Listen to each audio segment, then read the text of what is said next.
mana chuan nang nen sui lung rual te in chung si arte kan chiar dun chor thlapui em hnuaian lung kham nei lovin bia thu kan in hlan in then le thei hian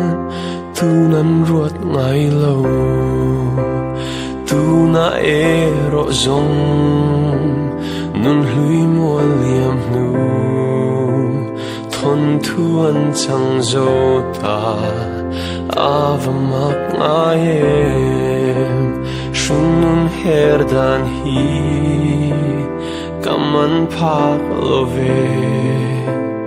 min mangai per tu khan ralam min do ta mo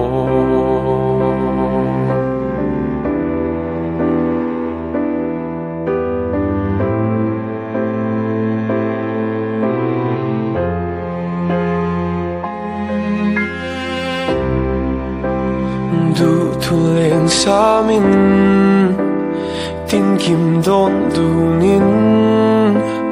hun le ni te kan chiar du chor thlapui em hnuaian lung kham nei lovin bia thu kan in hlan dam chung samangin thren to lo turin tu na ero song nun hui mual liam nu thon thuan chang zo ta avamak ngai em shim nun her dan hi kaman phak love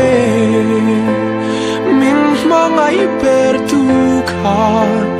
ralang min do ta mo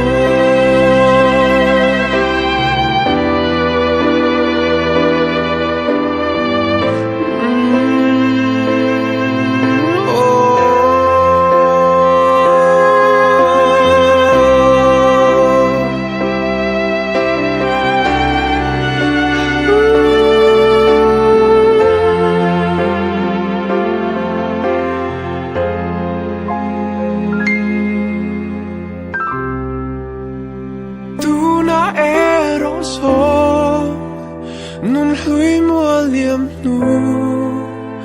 thon thuan chang zo ta